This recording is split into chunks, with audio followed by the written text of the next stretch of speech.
Now yesterday morning I came out into the front yard and the dogs were across the road, and as soon as they saw me they came bounding over and I just made it into the front door in.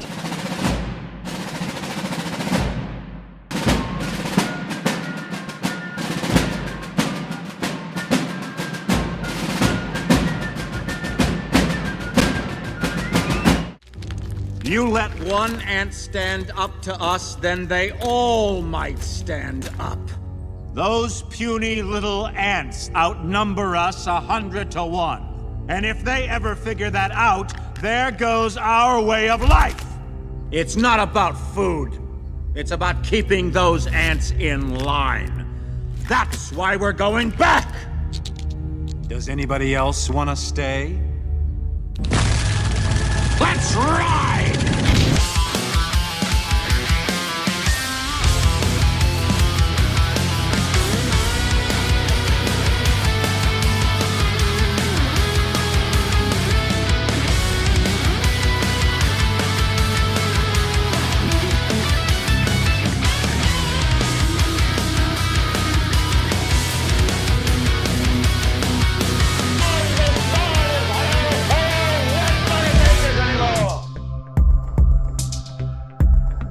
Monday. Welcome to another Monday, everybody. It's great to have you around. It's just another day, a gray day at that. I like these kinds of days, not when you have to go out in it every once in a while, but still. Been thinking about 7 o'clock, now 7:01, hanging out with you guys again for another week. And we've got Megan Fox that's going to be stopping by in a couple minutes. And we'll fill up the first hour with her just nice. Have a couple of things that we can do together, including just a little bit of, cherry on top court reporting with the whole Afroman thing. If you want to see the complete telling of the story as complete as I'm going to get, it was on Friday night with the Playhouse. Anthony and I, our buddy Phil, and of course a wonderful audience, and it was really all working off of Megan Fox's part 1 and part 2 of that defamation lawsuit, the entire saga that was published on PJ Media. So you got to go check it out. It's very concise reporting, funny. It is just full of media that you can click on and just get. It's just good. So I can't wait to talk to her. And then I have a couple other things to throw out there because she's great to just mix things up with. And there's a lot of stuff going on out there. I don't know how I'm going to get it all in tonight, both in the first half and the second. But, we try. We will get it all in. And I will start just by saying good evening. How do you do? Great to have you on. And a couple of short announcements up front. Number one, first of all, if you're Frank, I wanted to come to the next jamboree or get together. It's not called a jamboree. This one's going to be a spring fling. Set your dates. Get ready. We'll have some announcements for the weekend of June 5th and 6th. There will be a VIP element to it, but the 6th will be the main event. It's going to be a great, great time, and I can't wait to just give you all the details. But if you want a save the date, this is officially it. Members and monthly sponsors. We have countless classic interviews. This is basically, this first announcement is just for everybody on YouTube who considers themselves primarily a YouTube viewer. We're going to be putting up countless classic interviews and highlights that are coming back to YouTube. We already started putting some up and getting others ready. And all those uploads for the members on YouTube, that's going to be available for you guys 24 hours before they go public, at least 24 hours. So if you're a strict YouTube viewer and you needed another reason to sponsor the show monthly, that would be a great way to do it on YouTube. You'll get all those new uploads early, plus everything else I already upload as members only. And then everyone else, for everybody else, no matter where you sponsor, Friday night, 9 p.m., Film Club is getting back together. We have another watch party. We're going to be watching Sherlock Holmes Part 2 now. Due, A Game of Shadows. And this one is, you're going to love it. It gets even more New World Ordery in this one. And then we look on to a couple of really great, I think in April, we are going to watch as a film club Moonstruck and Fatso. Okay? I in particular, I can't wait to watch Fatso. This will be the first time I'm watching it as an adult, and I'll like understand everything. I remember watching it as a kid with my grandparents, and it just kind of went over my head, and so. But anyway, that right there, we watch it together in a private stream. I send you the link if you're a member, no matter what platform you sponsor on, and then we do a brief round of did you know observations right after the credits. It's great. We get to be in the chat room the whole time. It makes for a great night. I think Filming Book Club alone are worthy of monthly sponsorship. And there's so much more that you get. So there's that. As far as our Super Chat raffles, we're going to start off this week with 3 gold packs from quitefrankly.gold. So we're starting it off. No matter where you send in a Super Chat, right now you're playing for 3 gold backs. So gold is how we're starting it. We'll probably throw some silver in there too. I've got an ounce that I need something to do with. All right, onward. First thing we're doing is we're jumping over to Iran. Trump says that a deal could be reached within days. Within days, U.S. President Donald Trump told Fox Business that Iran wants to make a deal badly and that an agreement could be reached within 5 days or sooner. According to the report, talks on a deal with Iran took place on Sunday night involving U.S. envoys Jared Kushner and Steve Witkoff and their counterparts. Of course, you'll read other news from Iran saying that we never even spoke. There wasn't I don't know what they're talking about. So, who do you believe? Anyway, moving on to the other thing. This is funny. Iranians, according to Israel, Iranians are now weeks away from a civil uprising. Okay. An Israeli security insider says Iran could be weeks away from reaching conditions for an uprising, as the U.S. and Israel may soon judge the Islamic Republic weak enough to call on Iranians to take to the streets. They've been already doing that, no? President Trump already said that. He spoke to the Iranian people. This is your time. You won't have another time for generations to come, maybe. I just thought it was funny how for, the better part of 40 years or more, all you get out of Israel regarding Iran is that they are weeks away from having a nuclear weapon. And now they're weeks away from the country reaching the conditions that are favorable for a civilian uprising. So I don't know. There's just something about the wording that made me feel something. Anyway, all right, let's see. What else do we have here? Former FBI Director Robert Mueller is dead. I think at 81 years old. He was probably half in the bag when he was doing his end of the summer reports in 2019, right as they usher. I mean, he was definitely dazed, bewildered, didn't know what the hell was going on. It might just be that he didn't really have too much to do with the investigation, and he was just a figurehead that most blue-pilled people would see as a stand-up guy from the beginning of the war on terror, and an FBI man through and through, and he's going to do a good independent job, and he's an all-American. We only have Boy Scouts at the FBI. But then, of course, in August of 2019, when he went up there to talk about the report, he just kept it as vague and as possible. I guess that's when he had some control. And then the rest of the times, he just kind of looked confused and lost. I said, this guy's sick. Something's going on with this guy. But then again, that was 6 years ago. 6.5 years ago. So, somebody his age, a lot can go on in 6.5 years. Who the hell knows? Anyway, he's gone. The president was not very polite about his thoughts. He said he's dead. Good. Who cares? Now he can't hurt anybody else, which I understand. If I was hounded in the way that Trump was, I would not have whatever. Now you could say, well, he's the president. We all know what kind of bullshit that was, and we understand. But you have to be diplomatic.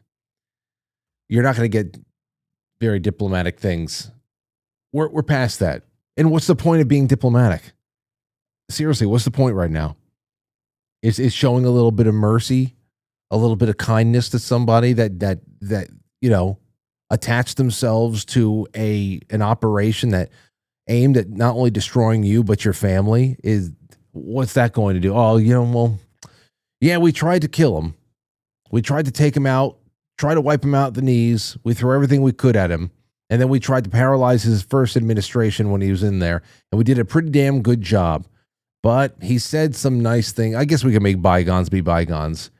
He said some nice things about Robert Mueller. Let's just put this all behind us. No. So I don't even give a shit. I really don't care.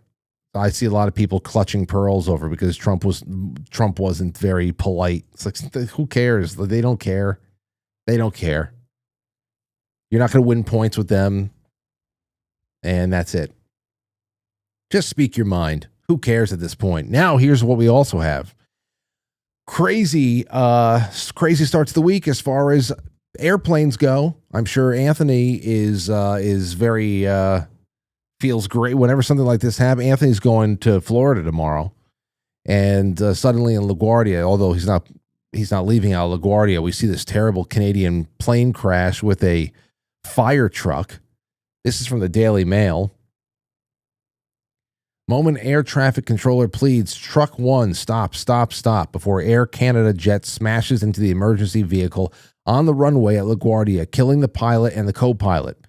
Audio has been released of the moment an air traffic controller pleaded for a fire truck to stop before an Air Canada jet crashed into it while landing at LaGuardia Airport in New York City, killing the pilot and co-pilot. The flight from Montreal was landing around 11:40 p.m. on Sunday when the aircraft struck a fire truck on the runway. Air traffic control audio shared by NBC News New York revealed the moments leading up to the collision, which began with another flight reporting an emergency on the other side of the airport. The fire truck was cleared to cross the airport's runway 4 before the air traffic controllers frantically urged the Frontier plane bound for Miami and the vehicle to stop. Truck 1, stop.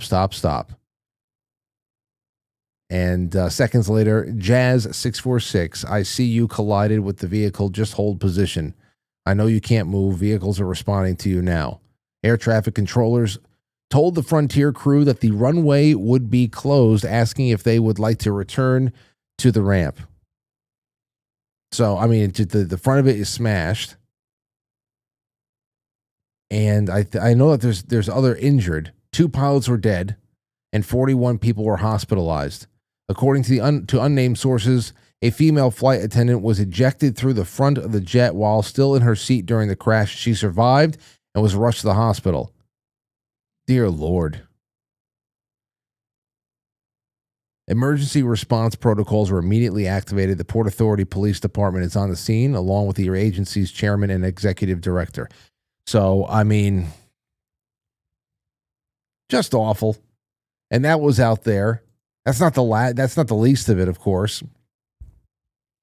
Other things that are going around in Newark. There's other notable issues here. Newark control tower was evacuated and a ground stop was ordered earlier in the day today due to the reports of smoke per the FAA and news sources alike. This adds to the regional New York news. Atlanta, Hartsfield-Jackson, the world's busiest airport.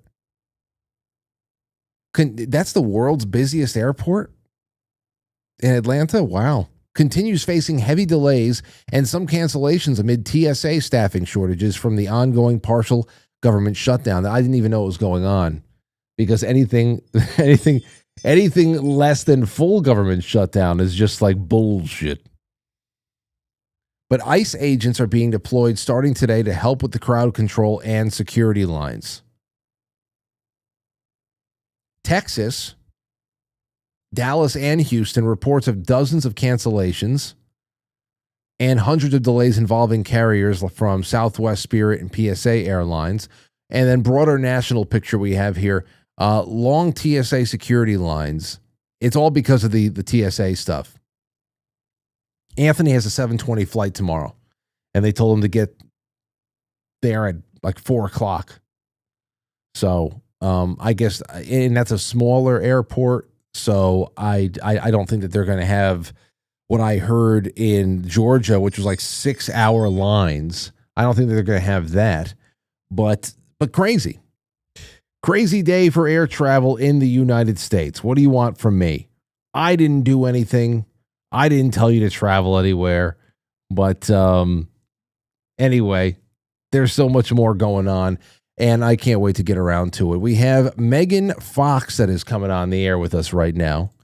I haven't spoken to Megan since, I don't know, it might have been January or something, but she's always on the move. She's always doing something. Here's how I want to start off with Megan tonight.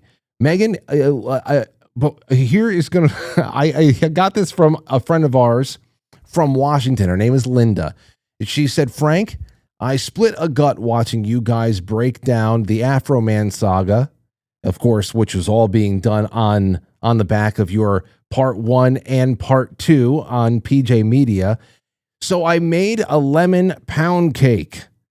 That's entertainment. And she sent me a picture of the pound cake. Look at this. Beautiful. It does look good, doesn't it? Oh, it looks so good. I made lemon pound cake martinis. They were fantastic. By the way, I put the recipes up on my Twitter at Megan Fox Writer. There's a vodka lemon martini, and there's a lemon pound cake martini, and also a whiskey lemon martini sour, which definitely, I mean, a lemon pound cake sour, which should definitely be tried. It's amazing. It's like egg white and bourbon and lemon and amaretto all shaken up and frothy over ice. It's delicious. Dang, I'm looking at it right now. Let me just say, yes. I was telling I was telling my brother and my buddy Mike the other day that the last 2 times that my wife and I went out and we brought our daughter out for dinner, and I was looking at the cocktail menu and I said to myself, you know what? It has been years since I had a whiskey sour. And it's good stuff. Oh, hell yeah. So I've had 2 whiskey sours in the last 2 months. And I got to say, I'm looking at this right now. I'm going to make this. Oh, you need to. It's so good. Now, the amaretto gives it that cake taste, like a little bit of nutty, vanilla-y. It's so good. I love amaretto. It's so good. And I made this up all by myself, but I used to be a bartender, so it's pretty good. I have pretty good taste. You mean you were a mixologist? Yes, they call it a mixologist now. Back in my day, it was just a bartender, you know? This looks great. I'll tell you, one of my favorite things to do on a summer night, nice muggy summer night, is to, if everything is done, you feel like it's time to just relax and just enjoy yourself a little bit.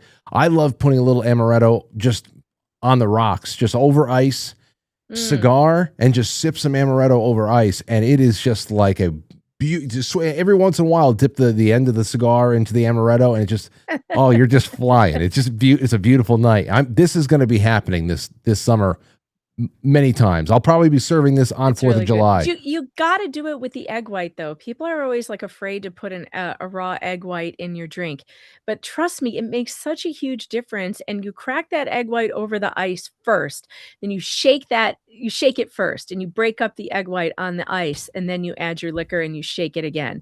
And believe me, folks, you cannot get anything better than that texture. It makes it frothy and light and airy, and it's perfect. You got to have the egg white, though. If you don't have the egg white, you didn't do it right. And not only that, but it'll be the first time in your life you can say, well, this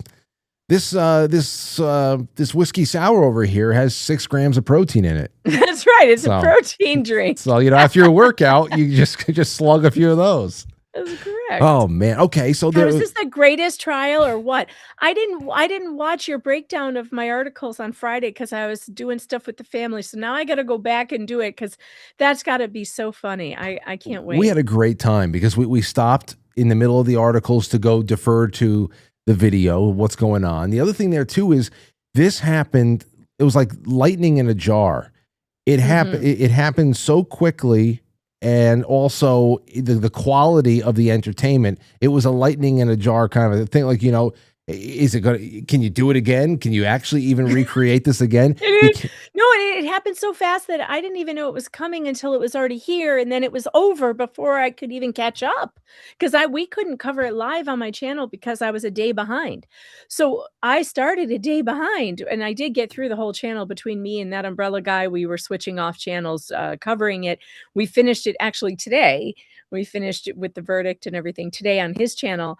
But our coverage was so funny too. We had moments where we couldn't breathe. We were laughing so hard. We were, oh my God, I've never seen anything like it. I wish I could conjure a trial like this out of the air every couple of months, but I feel like it's a once in a lifetime kind of thing. We're never going to see it again. And so just enjoy it while it lasts. And this is at least something you could watch over and over again because it was only 3 days. Yeah. And for those of you who don't know, we are talking about a defamation lawsuit that Afroman, a musical artist that really peaked in 2002 until now. Now he's peaked again. One might say a musical genius. Musical genius at this point. He was. I mean, the only thing I would love to hear your theories on, as like a little bit of a wrap up, is what you think was behind the confidential sources that really constituted the warrant to break into his house and search for an immense amount of drugs that weren't there, kidnapping victims that weren't there, and his house, a basement that wasn't there, and not just a basement, a dungeon, a dungeon. Yeah. So where do you think the sources came from, and why would anybody want? You have to have a motive for saying something so outlandish. It was one source, and I believe her name was something Chamberlain. Tasha Chamberlain. And I do believe that she was arrested or picked up we read the affidavit, the warrant affidavit, and it said that they had done a knock and talk at this woman's house. And somehow, and it doesn't say how, but the police, while they were at her house talking about some other case, discovered 17 or 70 grams of weed or something. Like, who lets the cops into their house and then just has like half a garbage bag of weed sitting there where it's illegal? So they pick her up on this drug charge, and she decides, I guess they offer her a deal if she can give them information on somebody, and she decides to turn over information on Afroman, which turned out to be completely bogus. It was the word of one confidential informant. That's ridiculous. That they rated, and that's ridiculous. It should not be allowed ever. That's crazy. So then that's the big question here. After they go and they use her word to go and raid his house, which opened up all of these officers to such ridicule because they're on ring cameras, flipping off cameras, damaging property, taking money, doing things, yeah, and of course the one guy looking longingly at the pound cake, all this footage turns into viral songs, which constitutes a defamation lawsuit from the police officers who feel like now they're being attacked for going out there and serving this ridiculous, this warrant and acting like fools while they were in there. But my question is there anything that makes you think there is a much bigger story there in this particular county and the law enforcement? Because I don't know, it's just the basis of the whole story just seems like it's we're not done with this. Yeah, for sure. I think that they've whetted all of our appetites to find out what's going on in Adams County. I know I've already put the word out there. If you live in Adams County, Ohio, and you've had your own run-ins with these corrupt cops, because sure as shit they are corrupt, reach out to me. I'm happy to tell your story, look into it, investigate it, and I'm not done with them by a long shot. I want to know I want to know about this judge too that signed the warrant. If anybody's had a run-in with that judge, I want to know. I want to know because I feel like this county is suffering from some serious corruption. It cannot just be Afroman that's experienced this. He just has the biggest microphone, so he can talk about it and tell people. But imagine how many people in Adams County have been wrongfully searched, had things wrongfully seized. We're talking about Fourth Amendment violations here. When I saw those cops taking that cash and the way they counted it, and you heard the expert talk about how it was counted, we were more confused when they got done explaining how it was counted than we were in the first place. It's clearly counted in a way so that they could steal. I dealt with cash my whole life. My dad had a cash business. One of my jobs was to count cash. You never count cash the way these cops did, ever. And I verified with other people in the chat too, who have been run registers and etc. First, you face the money, right? You face it all the right way. Then you put like bills with like bills. That's how you do it. You put hundreds with hundreds, 50s with 50s, 20s with 20s, 10s with 10s, and so on. Then you count it. Then you have somebody else count it. Then you stack it and you put it in a bag. The way that these people counted the money, I guarantee you that sheriff's department has been stealing money from all kinds of people for years. Well, we'll see. I have to imagine that if that is the case, it's probably so prevalent throughout the whole country too. And again, you like we were talking about with the levels of fraud that are being uncovered right now, that's just so massive. But when you think about the smaller types of fraud that still generate millions to hundreds of thousands, that can keep people in a small village somewhere, a sleepy little village in Ohio or Minnesota or Kentucky or something like that. If you set up a nice shop with the powers that be locally, I mean, you can be fat little piglets out there and not need much. It's the best place in the country to be fat little piglets, are in these tiny little good old boy counties. And like I've been looking into Levy County, Florida for 2 years now with the Jeremy Hales case, and the crap going on there with them not refusing to uphold an Ohio protective order, just refusing to honor it, even though it's supposed to be honored in all 50 states, putting it in writing that they're not going to uphold it, and then doing things like siding with the stalkers against Jeremy Hales. And it's a disgusting thing when you see these little towns when they get. The thing is, there's like a familial thing with it, right? You've got these people who've known each other forever. They've lived in the city. You heard these cops on the stand in the Afroman case. They'd all been on the sheriff's department for 24, 22 years, 26 years. They grew up there, born there, raised there.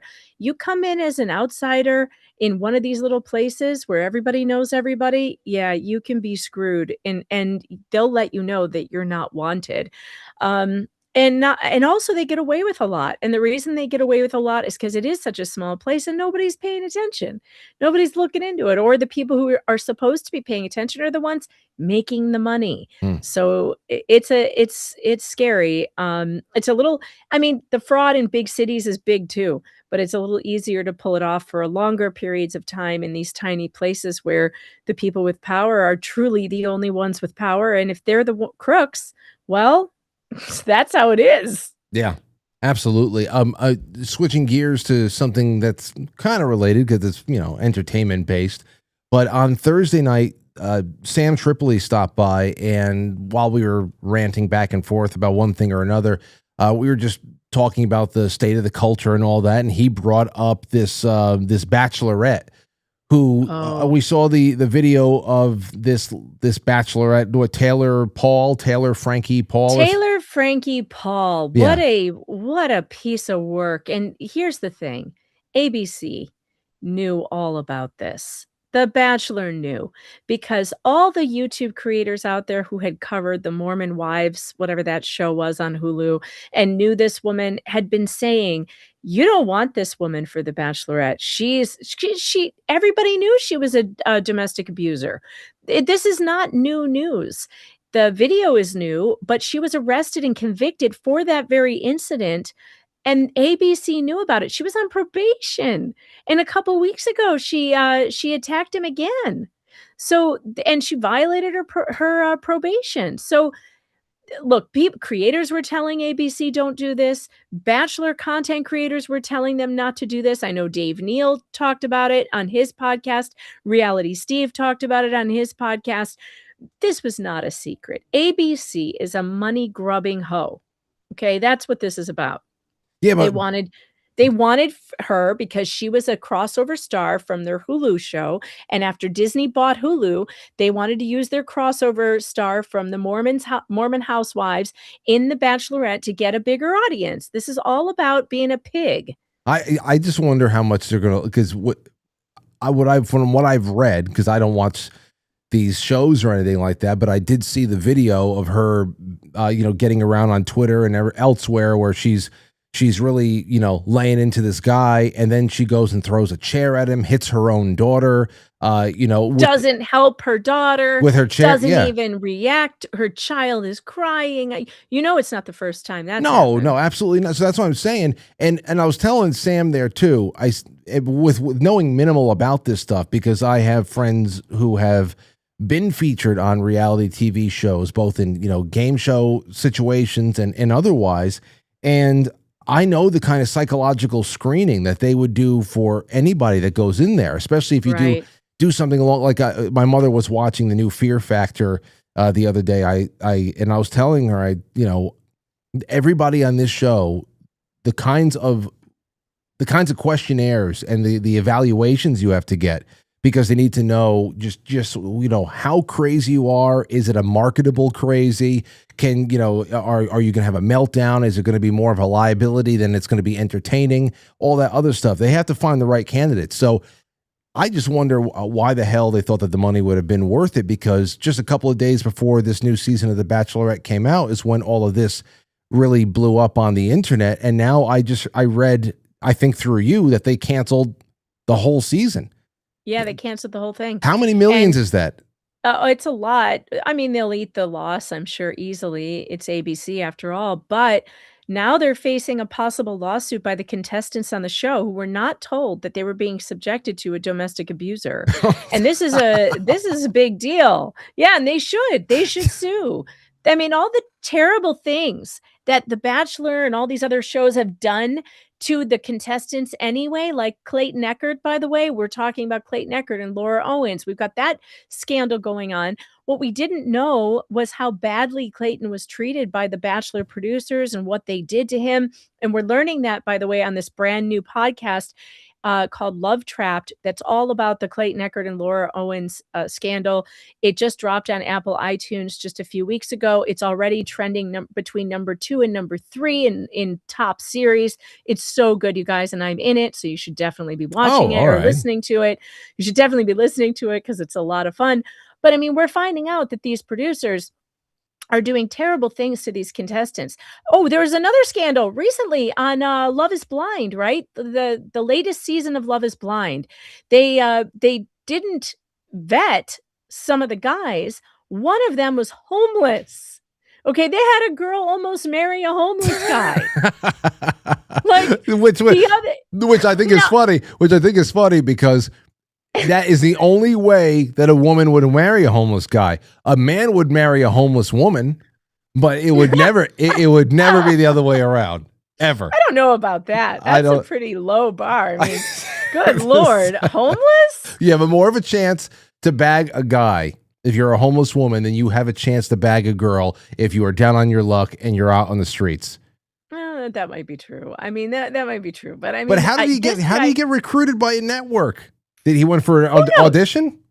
Who knows? But he had no home. He was like a transient, and then another character on the same show, another cast member was like a total sicko, just a total sicko. I don't know how he made it past like you said, the psycho analysis that they do or whatever, or that they allegedly do. Mm-hmm. I have no idea how these people make it past, because this guy was like a legit psycho, like a stalker kind of guy with emotionally abusive and just really yuck. So I don't know what the heck they do, or I think it's getting worse. I think either people are getting more psychotic, and so they don't have enough of them then there aren't enough people auditioning for these shows to get one that is mentally stable, or their standards are slipping. I mean, who knows? I just think that this Bachelorette thing is going to be it may kill the show entirely. We may have seen the last Bachelorette ever, because it seems it's becoming like a dangerous thing to do these dating shows. Oh boy, I missed out on so much Bachelorette. It's too bad I'm getting in on it so late. Somebody in the chat room. Don't worry, there's like 20 seasons you can catch up on. Oh, good. I can double back. Good. You can. Here, Megan. Before I go on to this next thing, Scott Ayan in the chat room said, "Let's test this hypothesis about the homeless man, homeless girl, and who has the best chance of." I think that would be a great study. I think that we should see who gets more dates. I think we should. I'm telling you, and meaningful dates. Are we talking about actually living on the street kind of a person? I mean, or in this guy's case, it wasn't like he was living on the street, but he was like living in his car and possibly living on couch surfing. Oh, if she lives, if the girl lives in her car, like she's having a hard time, but she at least has that car. She is no doubt getting picked up. It's one thing. Okay, it's one thing that is a big step to go from cardboard homeless to car homeless. If you're that's true, cardboard homeless is that's rough. Hey, unfortunately, my daughter dated a guy who was technically homeless. He was surfing on my couch for a while. So, some girls will do this. I told her standards are far too low. Luckily, she's fixed it. So that's not a problem anymore. But good Lord, I had to have that talk with her. Like, okay, let's start with just has a job. Okay. Can we start with has a job? That would be great. No, yeah, absolutely. I've always been very uncomfortable with dating shows, even like, the Flava Flav ones and all that stuff that you knew were just nonsense, complete nonsense. I've always had a hard time with them. But, we were talking about law enforcement before, and I know that you have like less than 20 minutes left. So I have to do this with you.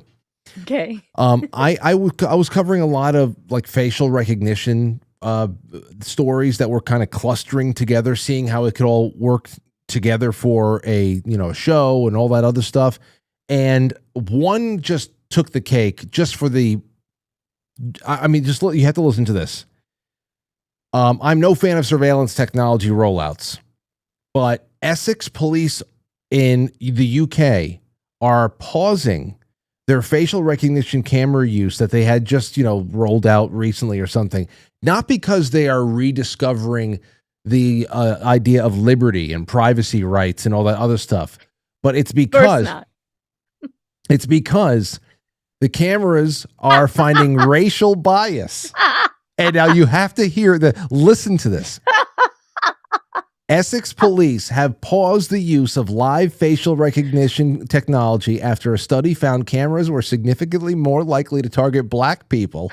Wait, the cameras were targeting black people? We must send them to re-education camps immediately. No, that's what they're doing. They're re-educating the AI. But wait. How aren't the cameras stationary and they're just capturing people doing things? You're thinking too logically here. That's going to get you in trouble.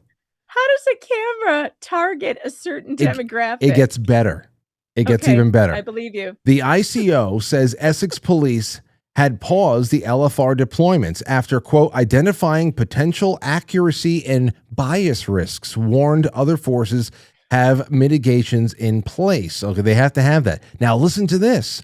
The results were published last week and showed about half of the people on a watch list. And this is from the Essex Commission. They had a study. Look at the name of the Home Secretary, by the way. There you go. 188. Mahmood. I know. 188 actors walked past the cameras. Out of almost 200 actors walked past the cameras, okay? And they said that, look at this, about half the people on the watch list were correctly identified, and incorrect identifications were extremely rare. So they're saying that this rarely misidentifies a person, but the system was more likely to correctly identify men more than women, and it was also statistically significantly more likely to identify black participants than other ethnic groups, which... Well, wait a minute. Maybe it just means it's easier than to identify them based on the way the camera's parameters are. I don't know, but it certainly can't be based on racism. That's ridiculous. I talk about this whole concept of, if there's anything that I can use, cling to desperately as a buoy in the stormy waters of the coming AI age, as a white pill buoy. This is a fragment of the scenario that I've talked about, where the anti-human technocrat freaks who put these systems in place will not be able to keep the AI from pursuing unbiased, logical truth. And then eventually, eventually making its own creators out as the greatest threat to the world, because that's what they really are. Now, the fact that there were more crimes and detections from a specific group of people leading to the AI having to more correctly identify them compared to other groups doesn't seem like bias to me. It just seems like an ugly truth. But amazingly, the first order they make, Megan, is to put an end to a program that was otherwise accurately identifying criminals until they can find a way to lobotomize the AI and force it to make it seem like the crime rates were relative or something like that. It's just nuts. This reminds me of how they're going to come to regret body cams on cops, right? At first it was all police officers wanting body cams, and everybody wants the body cams, and then the body cam footage started exonerating people. And suddenly you have police departments pushing back. They don't want to use body cams. In Massachusetts, we have all these cops running around Massachusetts shooting people, and they have no body cams. They're refusing to use body cams. Kelsey Fitzsimmons is on trial right now. They shot her in the chest, and now it's just their word against hers on whether she was holding the gun to her head or if she pointed it at a cop. But it sure sounds like she just wanted to kill herself. So why did they shoot her in the chest? We don't know, but she's the one being charged with attempted, assault on a police officer and something, and she was trying to kill herself. But conveniently, we have no body cams. And I think that the more that these systems prove that, help the people, the less our government's going to want to use them. Yeah, this is, I like the whole idea of body cams because... Me too. I think everybody should wear them, including judges and prosecutors. I think everybody should wear them. Everybody who works for the government, even the post office workers, whoever works for the government should wear a body cam that's activated all day long. It's also become perfectly evident to me that it is a good idea, if you can pull it off, to have a dash cam on your car as well.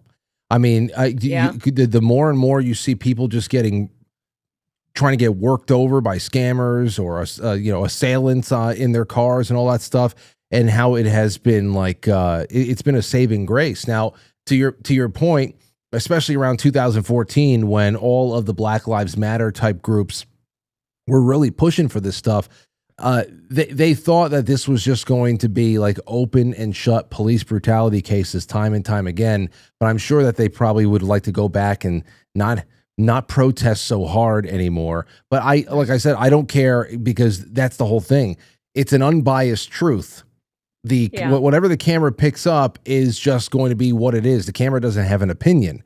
So in some cases, it's going to work. It's going to work in the favor of whoever's going to need it. Yeah. Exactly, but I think that it helps, and I think that it gives accountability to police officers. I mean, Tug was showing me this case recently where two police officers planted drugs on a suspect, and it was on their body cam footage. And when the guy FOIA'd the body cam footage, they accidentally gave him the footage of them planting the drugs.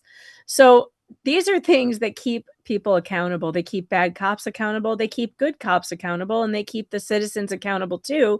And there's no reason why every police officer, sheriff's officer in the whole county ought to have body cams. You know what else?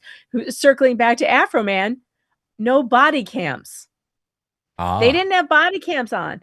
We didn't get any body cam footage from the sheriff's department. We got security footage from Afroman's house. If he didn't have that security footage, there would be none of that. We wouldn't have had any of it. I think maybe the only body cam footage we saw was one of the guy counting the money. So I don't know why the others didn't have theirs on, or maybe they just didn't request them. I don't know. But we sure have it in Levy County. Whenever we brought up these, try to get body cam from them, they don't wear body cams. They have dashboard cams that they always point away from the action on purpose. So when they pull their cars in, they point the camera away from whoever they're going to be talking to, and then all you can hear are their voices.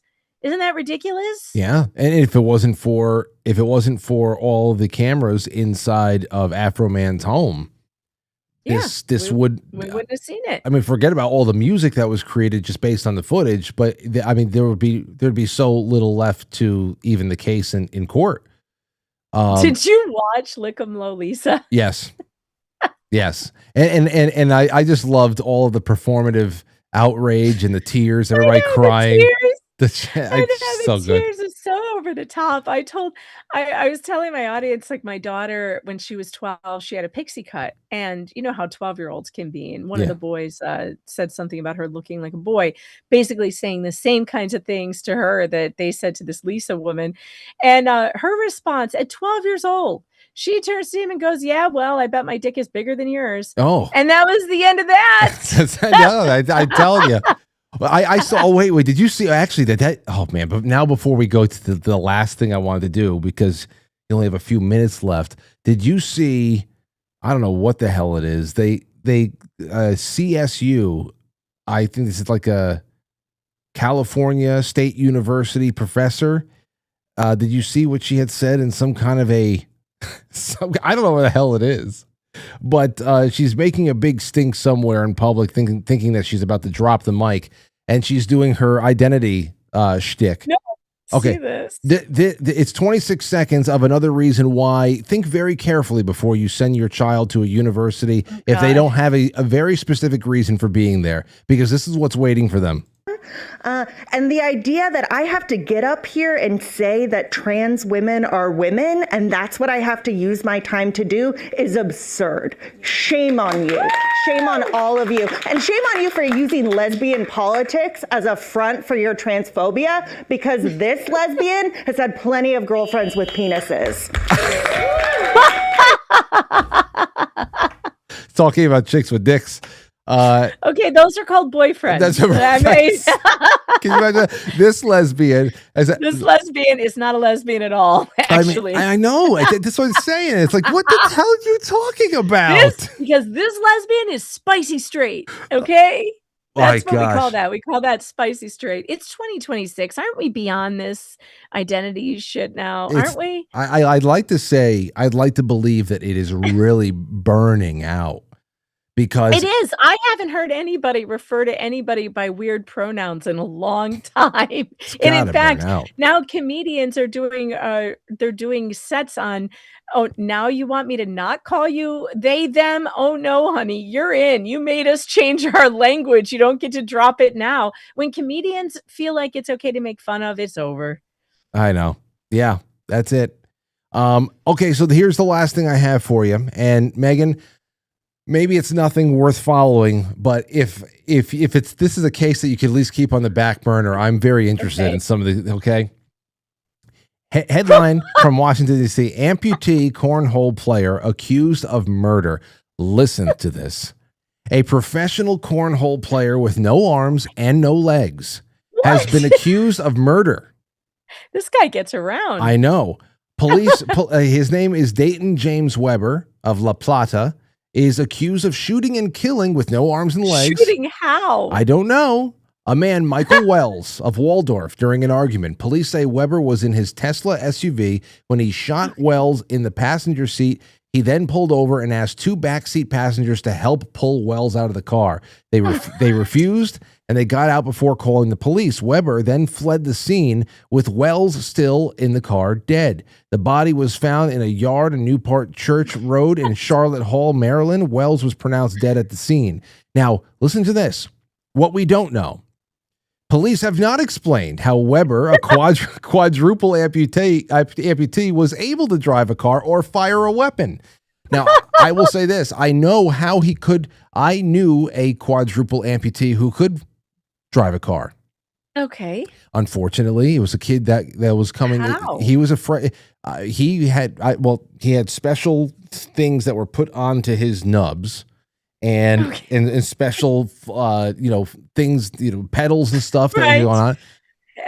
I mean, he had like spinal meningitis. He got it in like hockey camp. Sad. I know, but that's one thing to be able. Here's how I feel about this, Frank. Here's how I feel about this. If a quadruple amputee manages to shoot someone, I say it's a gimme, because this is like, it's so impressive that you managed to do this that I think we give it to you. That's what I think. I think we just God bless. I know it could be that, especially if it's really that much of an effort.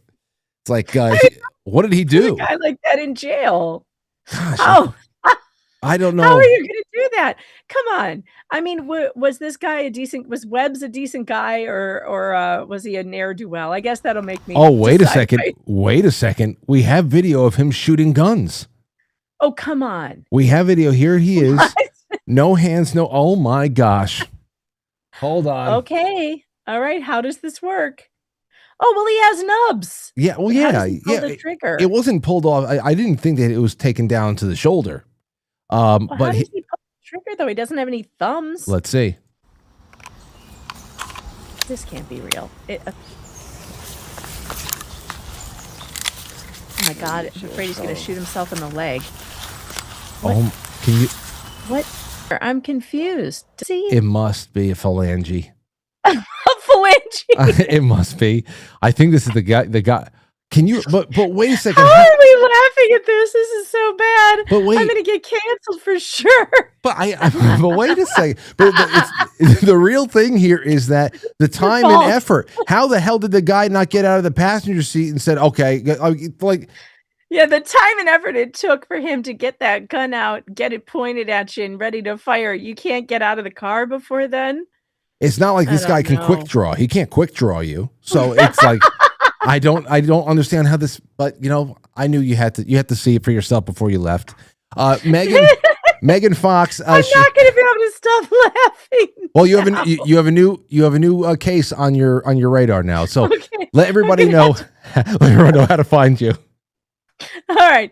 Well, you can find me on YouTube at Megan Fox Writer, and you can also find me at Twitter at the same handle at Megan Fox Writer, and on PJ Media occasionally, pjmedia.com. I have written about the Afroman trial there, so check me out there. And I'll see you guys. There you go. Thank you so much, Megan. Bye, Frank. See ya. Be good. Okay, so you can click through to her YouTube right in the description of the episode. Megan Fox Writer. It's right in there, and I'll make sure that when we upload the podcast later on tonight, she'll be in there. The link tree or something like that. Good golly. Yeah, so it's okay. So it is possible. I know it was possible to drive the car, because I've seen that happen. I've seen it. I went to school with the kid. I remember taking the co-op exams in 8th grade. That's the high school entry exams. They probably don't even exist anymore. With this kid. He was in the same room as me. Didn't go to the same school. But I remember him. And like sometime between that test and freshman year of high school, which would be the next spring, the next fall, he got sick, and they had to amputate all of his arms and legs. And that was crazy.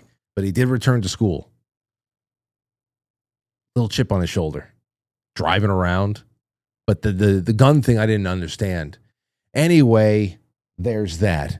Hey, I want to, real quick, we're not going to go on an intermission, but I do want to let you guys know, again, thank you to Keto Brainz. If you want to support this show, another great way to support it is to support our wonderful sponsors whenever they're on. I only have usually one or two on at a time because I love giving them personalized, wonderful attention. I love really enjoying their stuff. And I've been enjoying Keto Brainz since before we brought them on as a sponsor, since 2023. And there's incredible things that we're going to be giving away this month. If you go and you buy anything there, I would say, first, if you haven't tried it, get in touch with me. But get this Nootropic creamer into your coffee or into your yogurts or whatever the hell it is. Put it in your food. Or I just like putting it into coffee. I like it. Even though I have a lot of black coffee as well, this is my other way I like taking it. And we've got $600 worth of prizes that are ready to go out to you guys. Use promo code MARCH for 15% off on ketobrainz.com. The link is in the description. Get in touch with them, and seriously, yeah, make sure it's in the cupboards with everything else. Boy, oh boy, I've got a lot here to do now, even more to do. I'm going to get to your super chats as well, but I want to show you some of this because in the flip side tonight, I'm going to bring you guys back to like 2013. We're going to just randomly click around to old episodes from 2013 and just look at some of these vibes from 2013. I just got two of them here for you. This was a time when we started putting, that was my desk in the old studio. You see, I still have the on-air sign, and there's the Jack Kennedy, who's on the other side of the room and has his jester hat on. But this was at a time, and I really like this time. I'm starting to find all the episodes. Well, this one's a little bit darker. But anyway, this is another episode. Anthony and Mike Green on the other side. Now, we just needed a little bit more light on the face. But I liked this, how we were actually almost like burying the camera into the desk. So you got almost like this voyeuristic look at us doing the show that isn't so traditionally like straight on and all that stuff, though we've had so many camera angles over the years. I'm just really loving it. And I'm missing the vibe of that old studio with the track lighting and stuff like that. Everything in here is just so I don't like the LEDs in here. But I never turn on the house lights anyhow. I like that stuff, man. I really do. And I'm going to show you guys some of those episodes on the flip side tonight. So stick around after the end credits, and that'll be nice. Here's one for you. We're deeply saddened. OnlyFans owner Leo Radvinsky dead at 43. I mean the guy that owns OnlyFans, which has been such a, I mean it's been a curse in the way that it has enabled an already, sick for the taking culture. The arrival of one website doesn't bring us off track as a civilization. Obviously, we were groomed and ready to go. But still, that website's been a cancer in and of itself. But this guy has had cancer for God knows how many years now, dead at 43. I got to give credit to this. This is a crazy joke, and I don't know what kind of a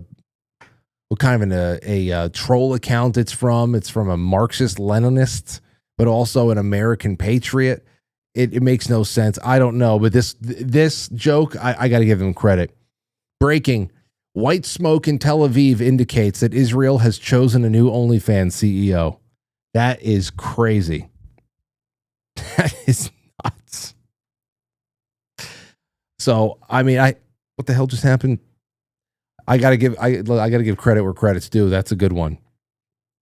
Even if they are a Marxist-Leninist. Oh man. But going back to that surveillance thing again. In Essex, in the UK, how crazy is it? How crazy it to be living out there in the UK? I mean, it's bad over here, But to think that you're actually several leaps forward, it's just nuts. Essex commissioned University of Cambridge academics to conduct a study which involved 188 actors walking past cameras being actively deployed from marked police vans in Chelmsford. The results were published last week and showed about half of the people on a watch list were correctly identified, and incorrect identifications were extremely rare. So the real question is, if they are statistically significant more likely to correctly identify black participants than participants from other ethnic groups. So the question here is there just more subject matter? Or are test subjects who are white and put on even test lists of targets not being picked up by the facial recognition? Because it's incredible. As long as people who are being picked up aren't on lists and have not committed any crimes, and I'm not an advocate of any, facial recognition is as, just walking through the streets and constantly having everybody's faces scanned and your gait analyzed, just so that if you ever decided to put a reasonable disguise on for any given day, that they can still get you by the way that you walk. I'm not in favor of that. It's just incredible to me that you'd have this. What if there's just so much more subject matter? They won't go into this. Of course, it's the Guardian, it's the UK, and they pull the plug on anything. Even if all they're seeing is not that innocent people are getting nabbed, it's just that they're finding criminals. It's just that they want the crime rates to be relative across demographics, and it's not going to be that way unless you give the AI a lobotomy. So they're actually choosing to give leeway to criminal elements that would otherwise be nabbed because they believe that there are some tweaks that could be made to the system to make sure that at least some more white people would be picked up as well. They say that it identifies men more than women. Well, in any society, men are committing vastly more crime than women are. So there's another subject of, how much and quantity. Just crazy. It's crazy. And and then of course the cherry on top of that one is that having this conversation in London could get us arrested. If I recorded this podcast, if I recorded this broadcast, if I did this live stream in London, I may get raided by the end of the stream. So yes. So there's that. Okay. All right, let's see here. Jay Britt says, I like Gold and Megan Fox too. Yeah, they're both swell. And remember, we're starting off with Gold. Let's see what else is going to go on out there. Joe, and you know what else? I'm going to put in a 20-year anniversary shirt to the grand prize winner of the Keto Brainz, and also some silver as well. I'm going to put some silver into that as well, physical silver. So get out there and buy some Keto Brainz and just re-up if you haven't had it in a while. Just that's the other thing. Get the salty packets. I'm telling you, you can get that now too when you're on Keto Brainz. Just throw. I like the strawberry one. Get the strawberry electrolyte packs and just keep one in your bags, in your car, whatever it is. I'm telling you. I had a couple people get in touch with me this past week. My buddy Paul was one of them. Said, "Man, you weren't kidding about that. I had this nagging tension headache at the base of my skull, and it just went away." It's minerals, man. It just makes it easy. That's all. Okay, let's see here. Joe Martinez, thank you. Tefros says, "Yo. The dude from 1965 says tips are now tax free. How about everyone show some love tonight? Thanks for all that you do, Frank. Best show on the internet." I wish I could say that that super chats counted as tips, because they do to me. But I was told by now 3 accountants, no, we can't make that work. Like, you serious? I said, but there's nothing like, there's nothing attached to it.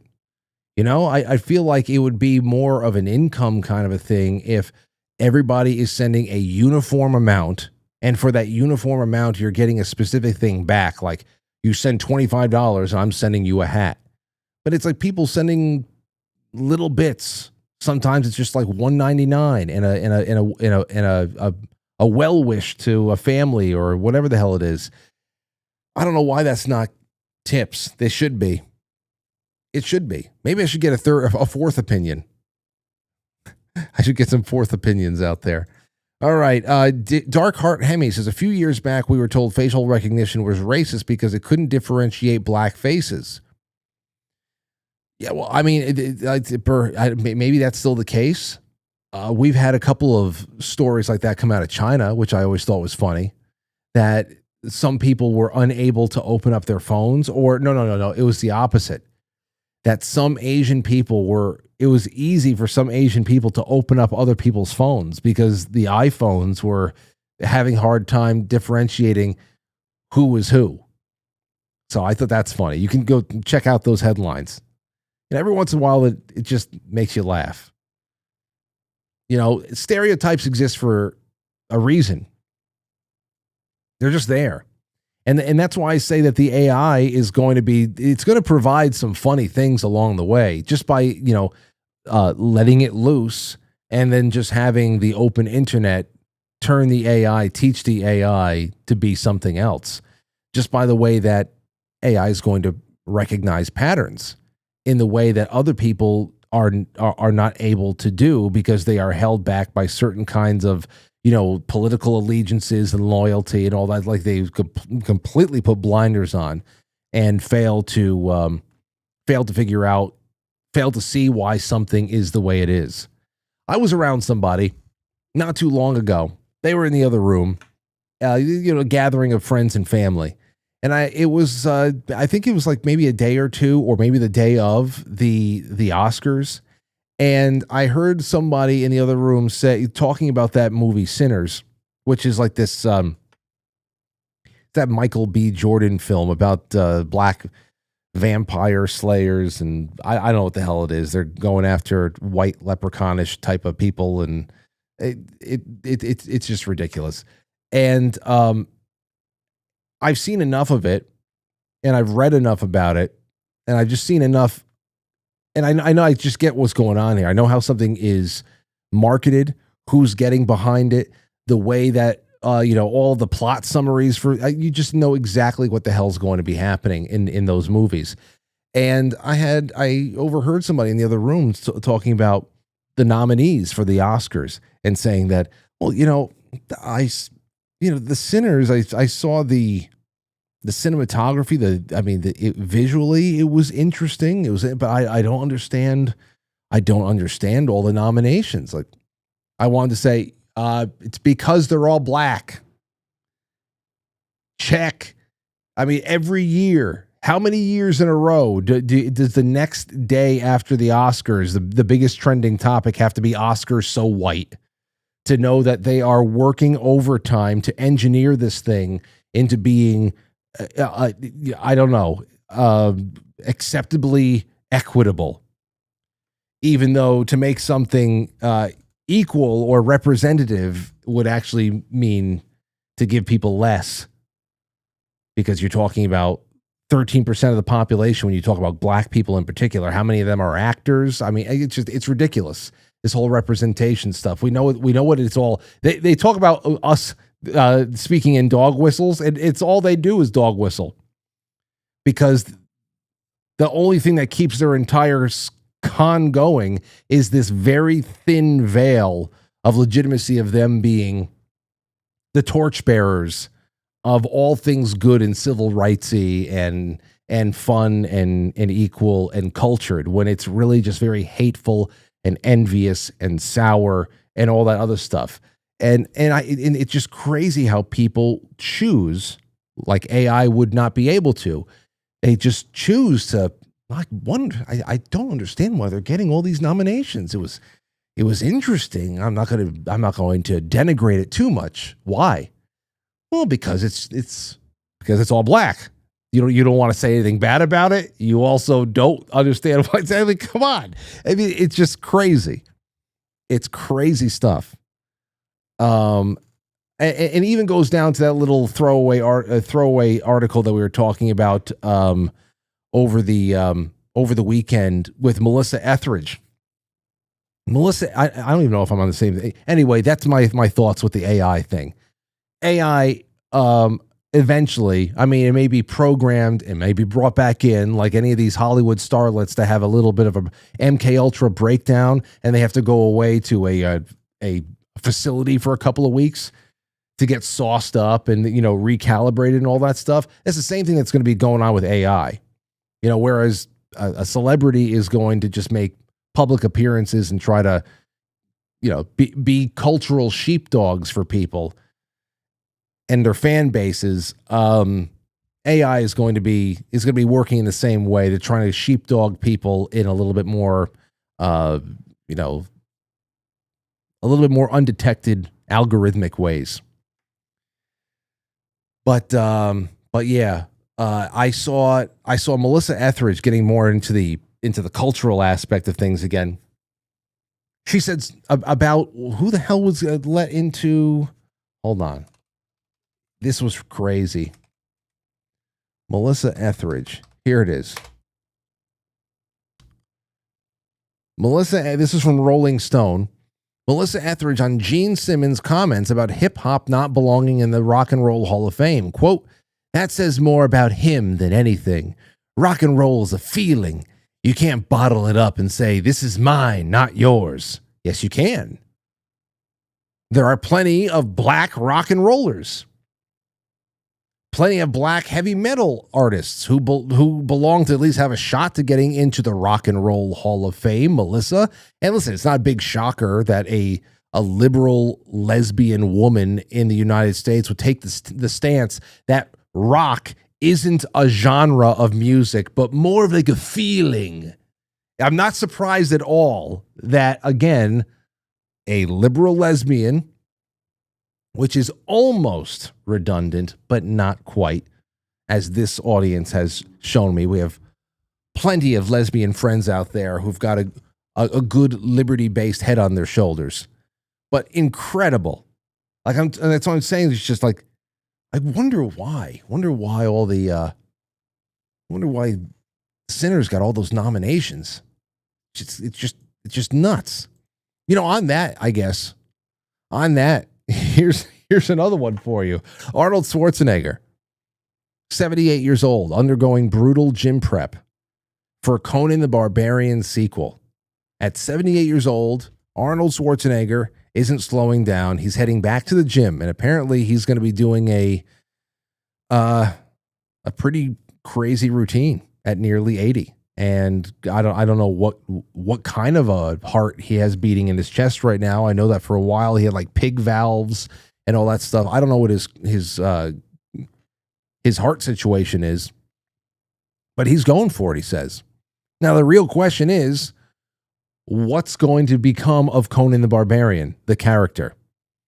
What's going to become of Conan the Barbarian, the calendar? Because what we've seen in the industry is that they refuse to let OG, legendary male characters especially, retain their dignity as they are sunsetting out of existence and new generations of people come in to take up a story's mantle and, you know, go from there.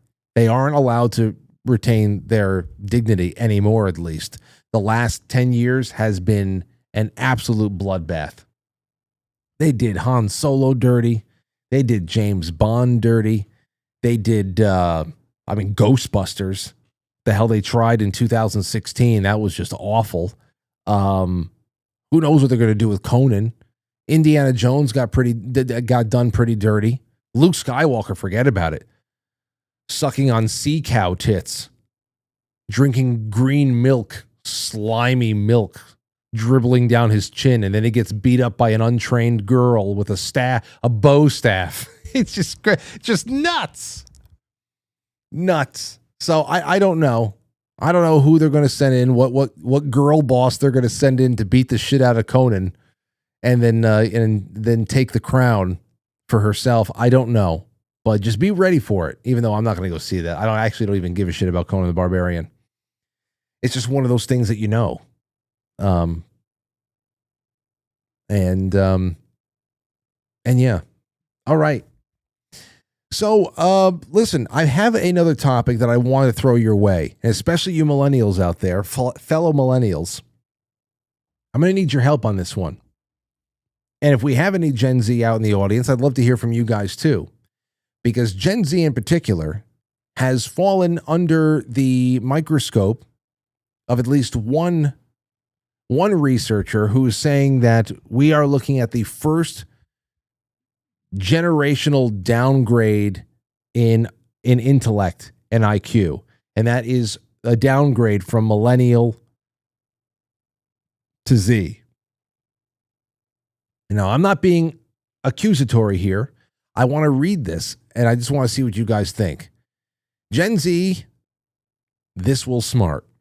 The generation born between 97 and 2010, some people say 2012, is the very first generation who did worse in school than the generation before them. Now, does that mean that you're not smart?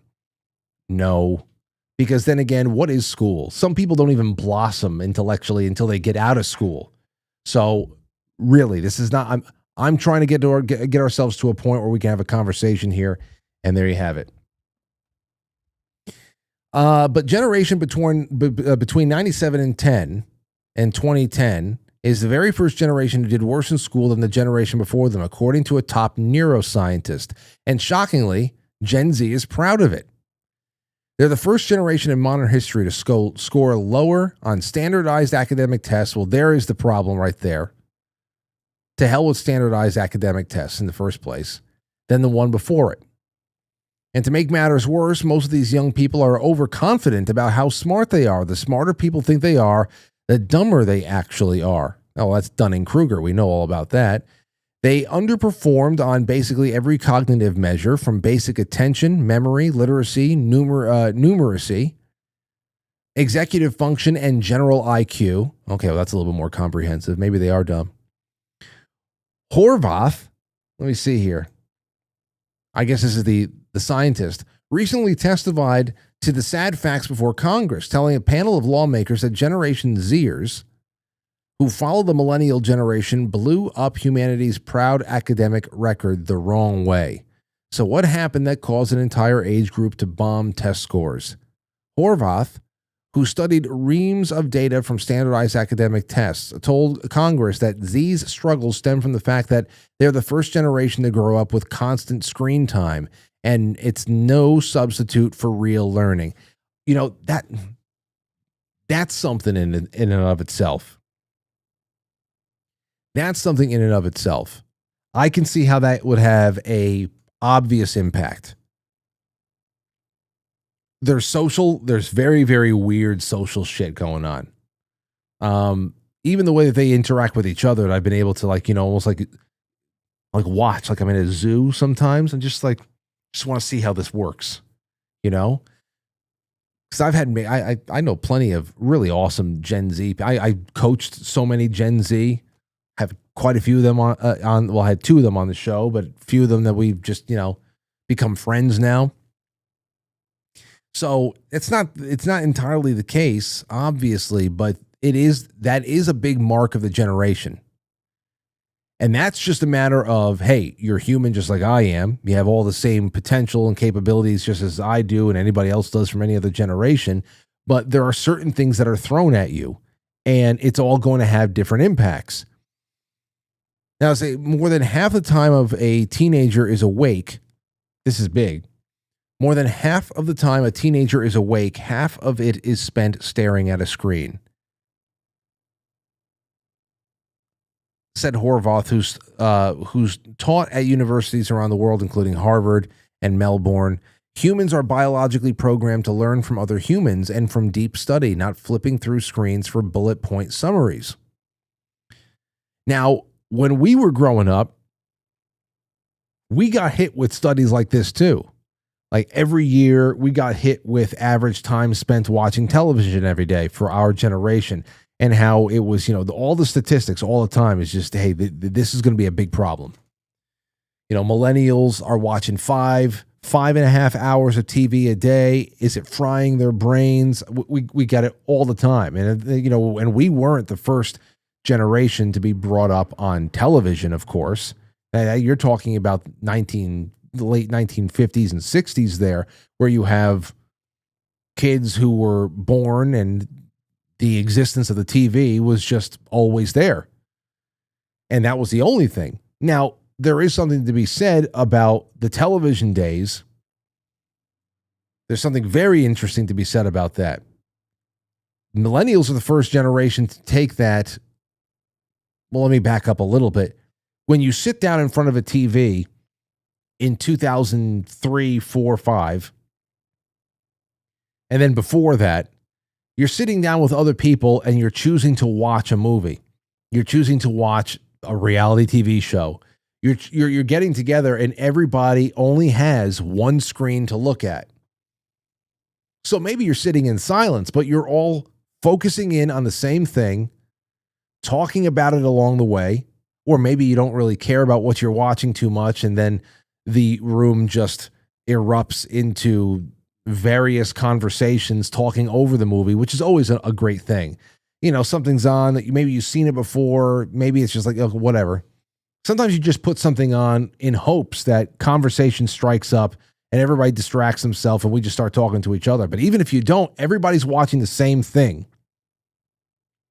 And that was when you consider now where you can be, and you've definitely found yourself in a room that has been filled with people from all generations, and they all are just watching their own thing in the same room as each other. Perhaps there's a television on, but the 5 or 6 people that you're in the room with are all checking their own screens, doing their own things, and that just sucks.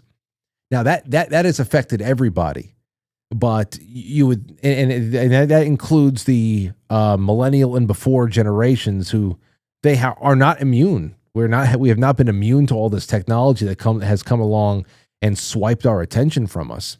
But Z was the first one that was born into this world, into this social media world, where that has just been it. And you were brought up on computers and tablets. Social media was actually just starting to come into its own as you were getting your phones. We were just starting to get all of our PCs at home when the internet was just starting to come into its own from a consumer level. I know that it's been around for decades prior to the 90s, but as far as general consumer interaction on AOL or CompuServe or Netgear, Navigator, and all that other shit, that's when we started coming on into it. That's just with PC, not even necessarily internet connectivity. All of our video game consoles are not connected to anything. You're playing with only somebody who's in the same room as you, or you are playing a single person campaign on something, GoldenEye, by yourself, But it wasn't the case for Z. So I mean, that's not something of their choosing. It's just that this is where we're going, and you wonder, is it going to bounce back, and what needs to happen to bounce back? More than half of the time a teenager is awake is spent on a screen. Then students spend their hours away from the classroom consulting with their personal arsenal of phones, tablets, laptops when they go to scroll through TikTok captions and to fire off snippy Snapchats in between eyeballing summaries of classic literature instead of picking up a book and actually reading it. Learning from screens has turned them into skimmers, said Horvath. And without the heavy lifting, even beautiful minds can turn to mush. I'm not anti-tech, I'm pro-rigor, he said, who wants schools to limit the amount of screen time for students to go back to the good old days when kids had to crack open a book and pull an all-nighter to pass a test.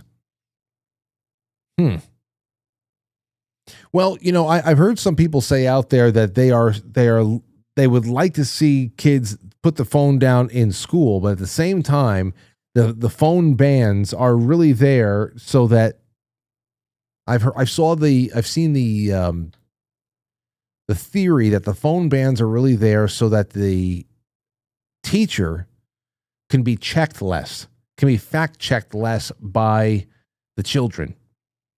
And that it was actually undercutting the authority of a teacher in a classroom. I don't know how much I believe in that, because you could just, I just don't know how much I believe. Everybody's really wants the truth. I think that people would just be reading. I think that it's a lot more about distraction than it is fact checking.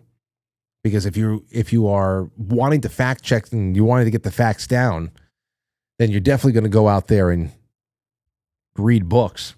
Now listen to this. Again, reading to kids is at an all-time low. This is from TampaBay28.com. Reading to children is at an all-time low because Gen Z parents say it's not fun, a study says. Previous studies have shown that reading to children has a positive impact on their perception and enjoying reading. But the number of parents reading to their children is at an all-time low, with fewer than half, 41% of kids 4 years old and younger, being read to frequently. In 2012, the number was 64%, according to a study published last month by HarperCollins UK. Gen Z, typically those born between 1997 and 2012, are significantly more likely than millennials or Gen X to view reading as more of a subject to learn rather than a fun or enriching activity, the study said.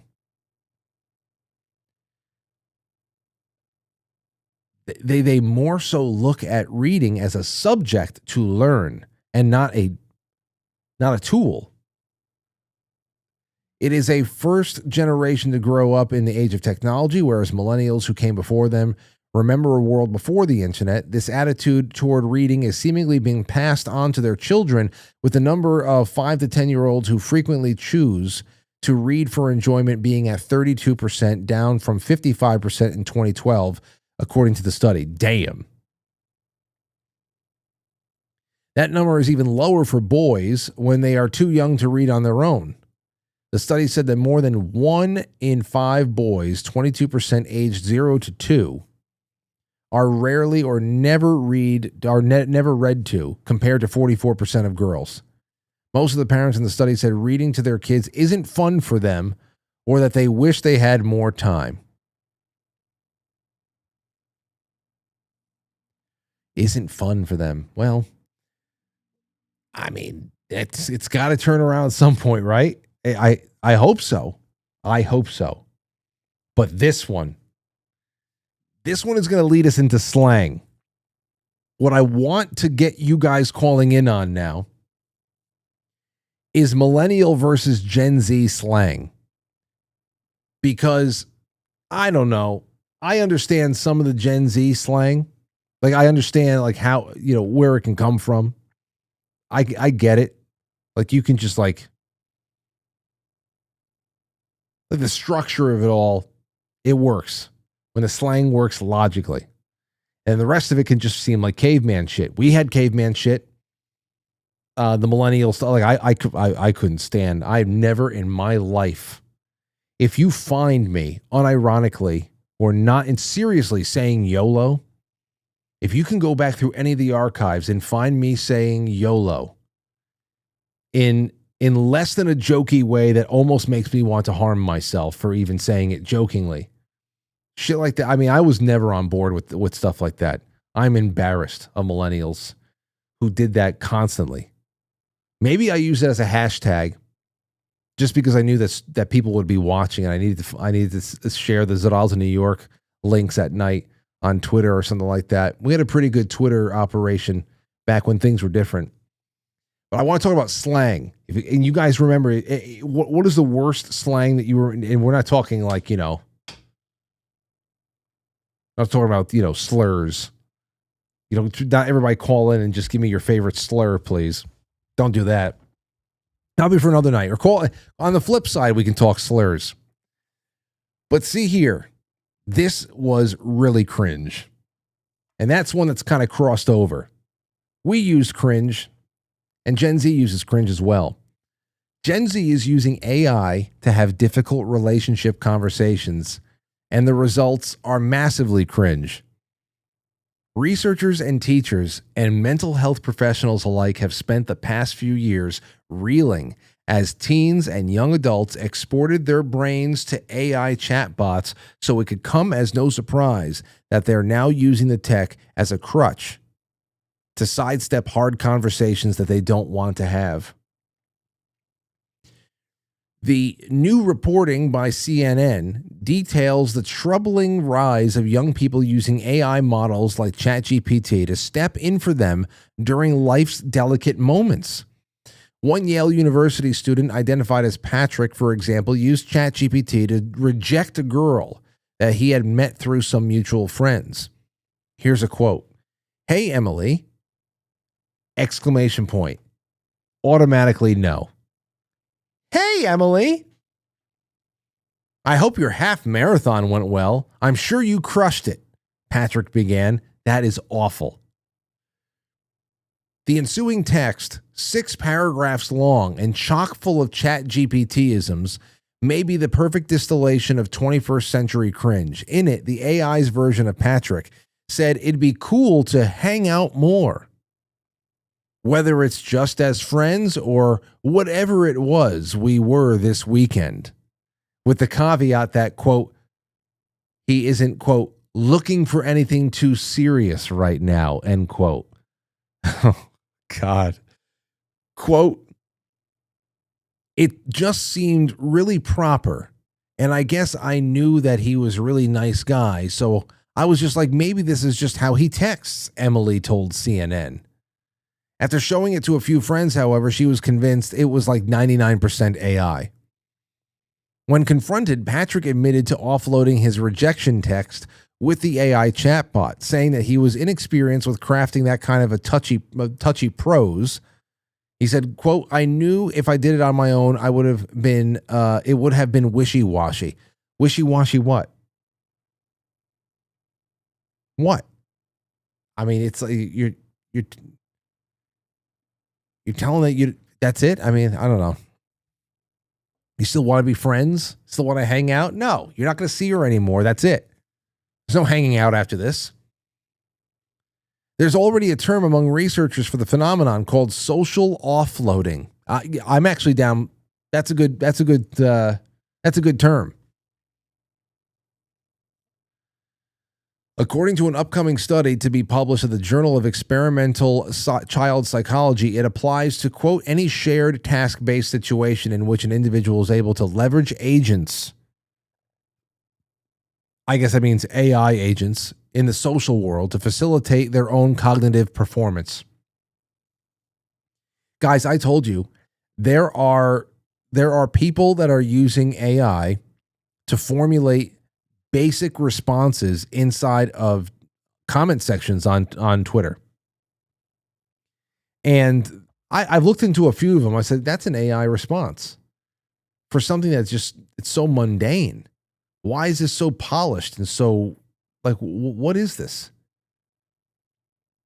And I looked into the rest of the account, and you can just tell that it's everything else on the other account that is not a retweet or something like that was written in a completely different, casual, relaxed voice that did not match in any way, shape, or like there's no reason why you have to get dressed up to go and comment on a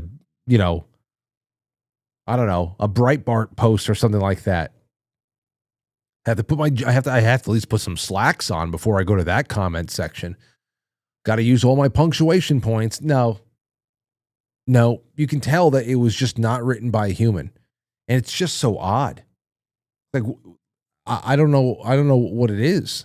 Is it just is it just the ego? There's got to be an ego aspect to it where people they don't want to look bad and they want to hit it out of the park and they want people to like what they have to say. Maybe they also just went to the AI for an opinion, to see what a nuanced opinion about it would be. Can you argue this from the standpoint of someone who doesn't want to make any enemies, but wants to? I don't know. And then the rest of it is whatever the hell went wrong, where everybody more and more, and again, this crosses generations, can't look at somebody in the eye anymore. It's very hard for people to look somebody in the eye, at least long enough for a handshake, and thank somebody if somebody did something nice for you and all that other stuff. It's not just about wanting to look good. I think that a lot of people just don't know how to act. And if they're leaning on that crutch in a comment section, then damn, how the hell did this Patrick guy how did he act on the date? That's what I don't get. In other words, social offloading is exactly what Patrick did when he asked ChatGPT to reason through a rejection for him. That's crazy, man. So that's just nuts. And that's anyway, that's where all that's going. Okay. So it's 8:33. I'd love to get you guys to call in now. Give me a buzz. 914-200-0269. 914-200-0269. That's it. Thank you so much to my cousin Trevor for the claymation. That's what I needed this year, and I got it. What do you think about this? Because you know that this has impacted a lot more people. Do you know anybody who used to be very social, very quick-witted, but has since become dull and dumb? And that is not necessarily like old and decrepit. You know? We know some very, very sharp old people. So, do you know somebody? Have you noticed the people that you used to really like, wow, this guy is funny, sharp-witted, all that other stuff, as something is just not, like there's a dull blade there. That something has happened. They've become a little bit more of a blunt object. I want to get into that. And I also want you guys to call in about slang. Now, I was looking through all the millennial slang terms, and I was trying to see, listen, how dumb did we sound compared to Gen Z? And I got a couple of lists here, and I really didn't want to look into it too much because I wanted to do it with you. So tell me if I miss anything on these lists. Actually, let's start with Gen Z. No, we'll start with millennial. Number 1, adulting. I hated that. I'm adulting. I hated that too. I really hated that. I hated that. You know, the first time you're responsible for washing your own clothes or going to the Home Depot to buy a toilet plunger because you have yourself a studio apartment now, and if you clog the toilet, you're going to have to plunge it yourself. I'm adulting. That was not so. Bay. Before anyone else. I remember that. My bay. My boo. But you know, boo was that Gen X was using that. Gen X was using that. That was in a lot of the songs from the mid 90s, stuff like that. Hip hop songs. R&B songs, I should say. Yeah, so I don't know. Bay. Never used it, obviously. Basic. Basic is all right. Call somebody a basic bitch. Someone who like kind of like maybe like the a little bit more of the mainstream. I guess you can put pumpkin spice lattes and Ugg boots into basic. Is that what it is? What is this? Chuggy? Shuggy? Shuggy. Cheugy. Used to describe someone or something that is out of date or trying too hard, often targeting old millennial trends. It's an older trend, sir, but it checks out. I don't know. I never heard that one before. Doggo. An affectionate term for a dog. FOMO. I still use this every once in a while. because I think that this is a little bit more universal. The fear of missing out. That's why it's hard for us to go to sleep when we're kids. Sometimes you fight complete spiritual exhaustion to stay awake because you feel like, you want to be up with the adults. You're going to miss out on something. Somebody, even though you don't know why everybody's laughing, you just want to be in a room with something going on instead of being in your room. You don't want to be the first friend to go home and hear the next day that everything happened when you left. So I understand that. I get that. Let's take a call from Santino. What's going on? Hey, I know you made that slur disclaimer because of me. Why would you handcuff me like that, Frankie? Because it's not a slang. It's not a slang. You know you did that because of me, because you thought that's what I would do. When I thought about it, I said, okay, wait. What did I just open myself up to? So, anyway. That's okay. But here's some slang that I remember. It started in the late 80s with a certain demographic that I am not a fan of, and I still hear people use it to this day, and it annoys me just as much as it did back in 1988. What is it? Dope. Dope? Yeah, that's dope. I hate that, and I hate people that say it. I want to smack them right across the mouth when they do. I don't. Yeah, I know. I know. I've never said it. Never said dope. That's dope. No, you're a dope. For talking like a dope. That survived, man. You're right. That survived. It's not used as much today. If it had a revival, here's the other thing I'd say. If it had a revival, I can see like Gen Alpha, like kids in Aurora's generation, reviving that sometime in the future, like claiming it as their own, because a lot of that stuff a lot of shit gets reused, and they think, like, for example, I was using brain rot. I used brain rot way before Gen Z was using brain rot. I actually stopped using it because I saw it was so popular with them, because the last thing I needed anybody thinking was I was pretending to be young or something like that. So I actually stopped using brain rot when they found it, because it was like the reverse. Usually they stop using things that the older people start catching on to. It was reverse with me. But so dope is your pick. Okay. And they were all fucking with me in the chat room now, going, no, there's dope, King. See? Bunch of ball busters. I love them, though. Yes. It's a good time, isn't it? Yes, sir. All right, man. I'll talk to you soon. Thanks for taking my call. Oh, wait. Before you go, I got you. Yes, sir. Dude, I don't know how.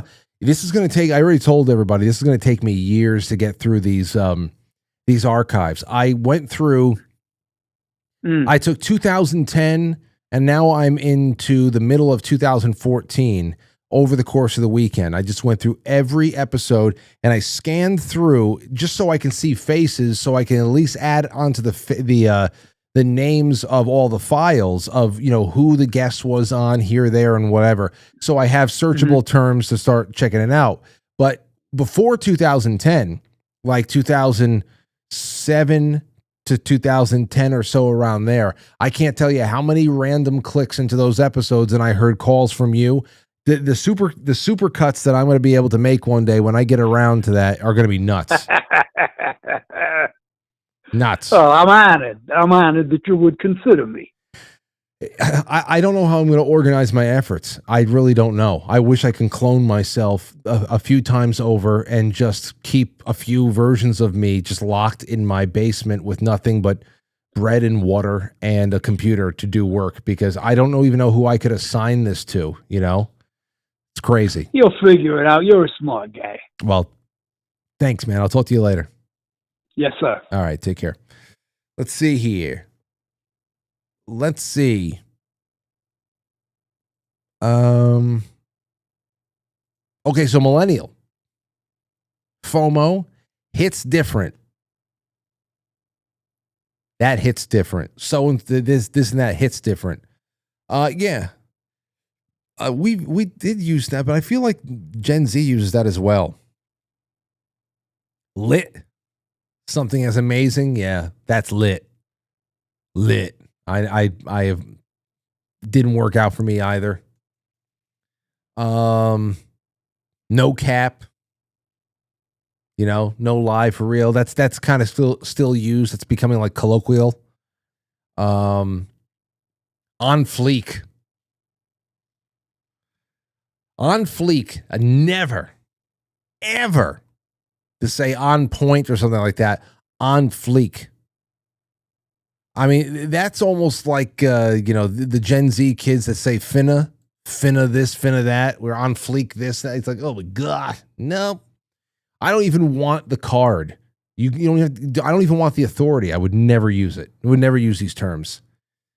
Give me all the 1989 heavy metal terms. That's where I'm still at. I'm still saying dude and gnarly and shit like that.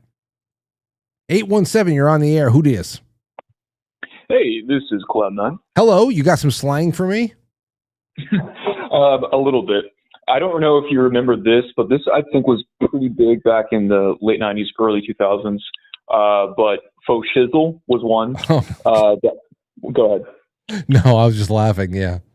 Yeah, faux shizzle, bling, crunk, you mad? What's that? You know, mad. Made popular by the Budweiser commercial, but then, what was it, Scary Movie? The first one came out. Yep. The bomb. Talk to the hand. Oh, sketchy. Talk to the hand. Oh man, I mean there was all was psych. You had psych. If you want to go, go real back. There's psych. But you know, I mean, like what the hell's the other one? You mad? That was essentially like you know, cope and seethe.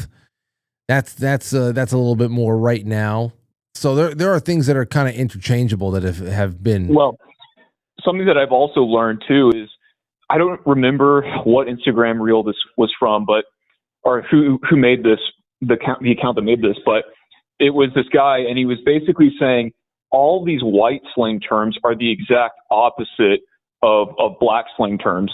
So you know a typical young black guy is going to say, "Hey, let's bounce," and then you know some white guy is probably going to say, "Hey, let's roll out," right? So you know, there's different things too. Hey, what's up? What's down? You know, things like that where I didn't even think about or didn't even process, but I'm like, yeah, now that I think about it, I use, you know, some of these terms more than, you know, some of those others like, hey, what's up, dog? Or seems like a cool cat. But like I said, it's interchangeable depending upon the situation and scenario. Do you, I mean, but what the hell is it? What's down? Or who's? I've never heard that. Like, you know, it basically something that is, hey, what's going down? Okay, yeah. What's up? What's going down? Yeah. I get you seeing there. There are different flavors and different angles. Yeah. But I wanted to touch upon something earlier that you were talking about with Megan Fox, who, by the way, looks very suspiciously like a young Gillian Anderson. I will say. Megan Fox. Yeah. Don't you see it? Gillian Anderson. Let me see here. Just a young Gillian Anderson. I can see. You know, what is it? It could be the cheekbones around the eyes. Yeah. It's Gillian. What was this? Did Gillian Anderson play Dana Scully? No. Did she play Margaret Thatcher? Yes, she did. Gillian Anderson played Margaret Thatcher recently. Oh Bro, my gosh, that is did you not know that she's I think it's called bidialectical. What does that mean? It basically means that she speaks with an American accent in front of an American audience, but since she was raised in the United Kingdom, she also can speak in a proper British accent, like I think a proper London upper class accent. And it's like a legit thing where people that were born here in America but were raised elsewhere, kind of like Mel Gibson. He was born, I believe, in New York, but then he was raised in Australia. Mel Gibson was born in Peekskill, New York, actually, I think. Oh, okay, cool. He was just a few clicks north. Oh, let me get Mel Gibson, Peekskill. Let me see here. Yeah, he was born in Peekskill, New York, January 3rd, 1956. Yeah, very nice.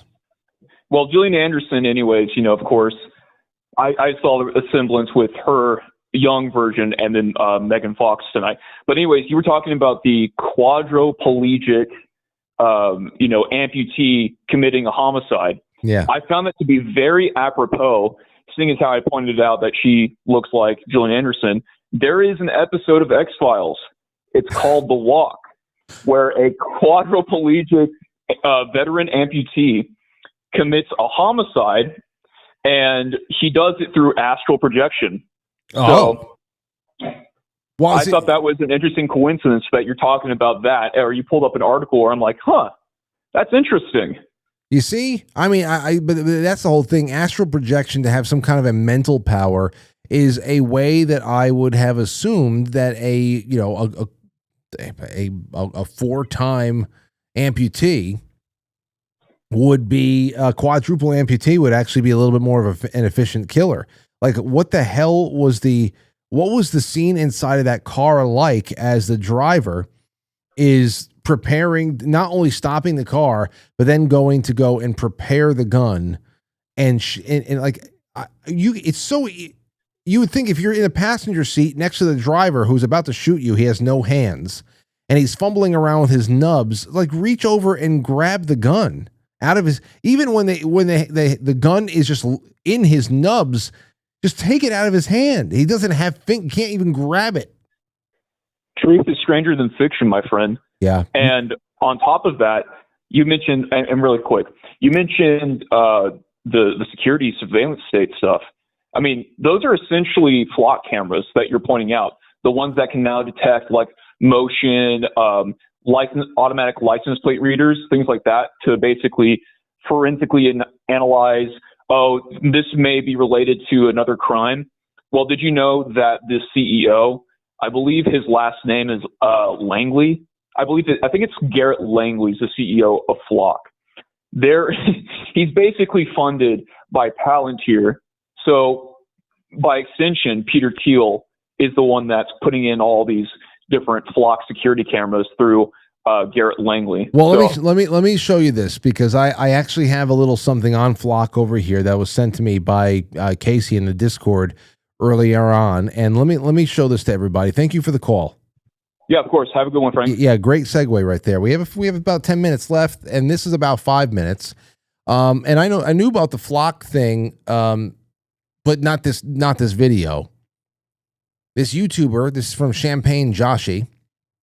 Ben Jordan discovered a surveillance company named Flock Safety, who currently has over 90,000 cameras deployed throughout the U.S. It's severely compromised. He found that a lot of cameras are live streaming directly onto the open internet. A few weeks ago, using a commercial search engine, I very easily found the administration interfaces for dozens of Flock Safety cameras.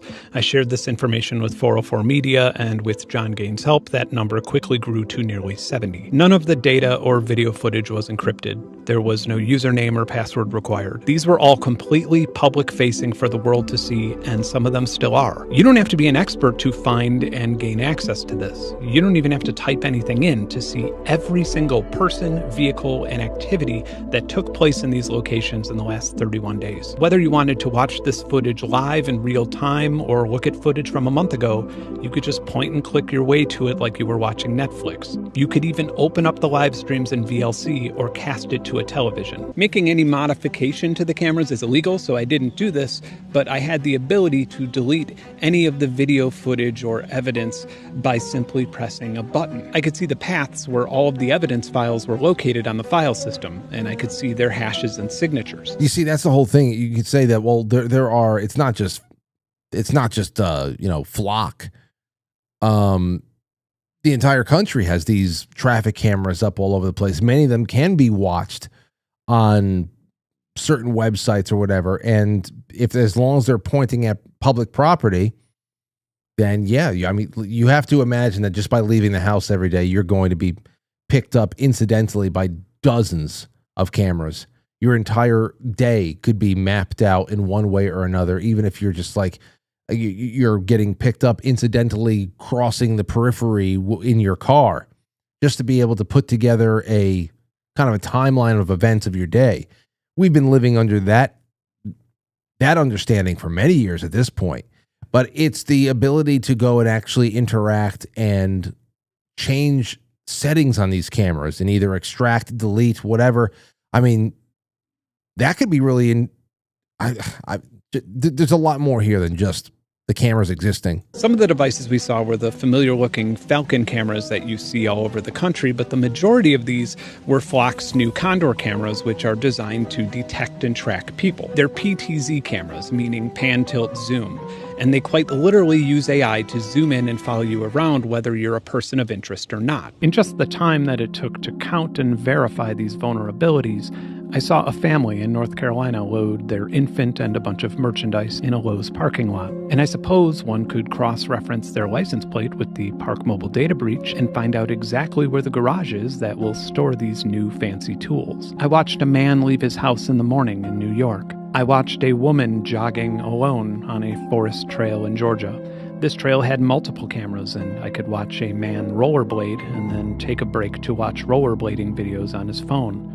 How? Because the camera's AI automatically zoomed in on it. Just like it zoomed in on a couple arguing at a street market in Atlanta. So what? They're still anonymous, right?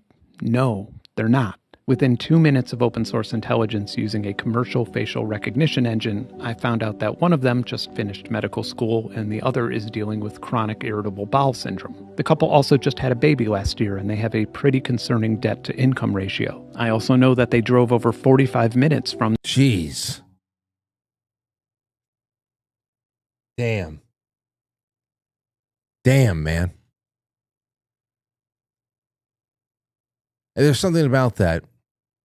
Debt to income ratio, IBS, newborn baby. Like, that's a real life right there. That's a real life. Their address in the suburbs to attend church in Atlanta that morning, and then they checked out this market and bought a sweater. I watched a law enforcement officer in ambulance escort a man having a mental health crisis in Iowa. I know this because the Cedar Rapids Police Department maintains a public database of every single emergency call in the city, as well as daily arrest reports with individuals' names, addresses, ages, and genders. Listen, I know that I'm being creepy right now. Just saying these words out loud nauseates me. But I'm trying to show you just a fraction of the information that anyone in the world with access to a commercial search engine has had regarding anyone who attended this market or walked on this trail in the last 31 days. And it gets worse. Here's an exposed flock safety camera permanently pointed at a playground near the Bay Area in California, openly and publicly broadcasting both live and archived video footage of young children playing unattended. Again, just saying this stuff out loud feels so incredibly wrong. But for me personally, the most impactful moment while validating these vulnerabilities was this.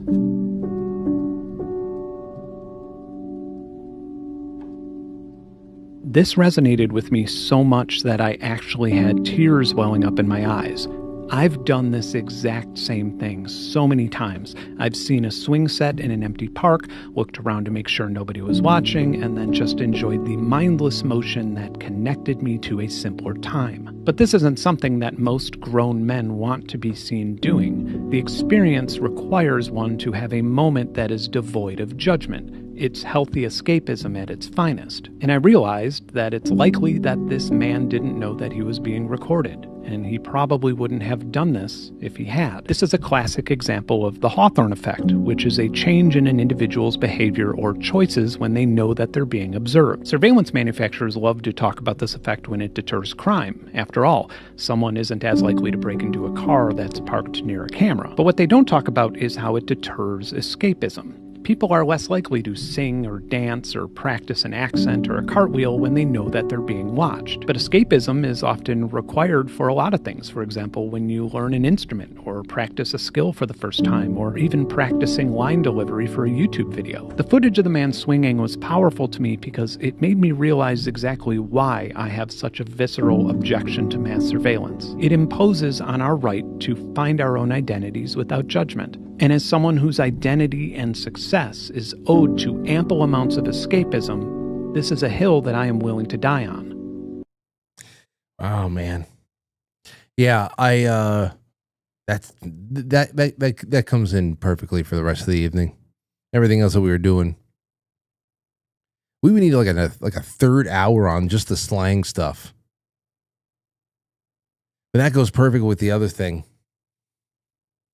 Just that chilling effect in particular.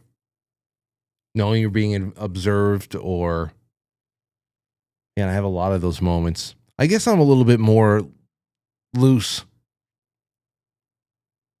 Especially when I'm with Aurora too. She loves going on the swings. So I've been on a lot of swings lately. In fact, I posted a picture of us on the swings to the members only section, like 3 weeks ago. So make sure you go check that out. The hell with it. A lot of good stuff there. Well, we're gonna have to look into this a little bit more, because it's a crazy ass world. Crazy ass. Now, real quick before we leave, it's 8:58. I'm going to go into Gen Z slang. A few more of millennial. Vibe check. Woke. Now, like I said, being aware of social or political injustice. I told you before, I remember when woke was being used like that. When it wasn't an inverse. The YOLO, forget about it. I'm weak. Expressing that something is so funny. Now people just say I'm dead. So millennials were weak, and now Gen Z is dying, which is actually kind of appropriate for this conversation. That's it. That's the tweet. I hate people who say that. I hate people who say that. That's it. That's the tweet. They'll just be like, fuck so-and-so. That's it. That's the tweet. Oh, okay. No explanation needed. Hate it. Left on red. Receipts. Left on red is still, I think, applicable. Everybody can use that. Left me on red. So-and-so saw my text. Don't have to get back to me right away. But here we are, days, weeks later. Left on red. Here's the other ones. Okay? Gen Z. Riz, charisma. 8. Like he or she ate. ATE. They did a good job. So left nothing. Ate it all. Took it all. It's giving.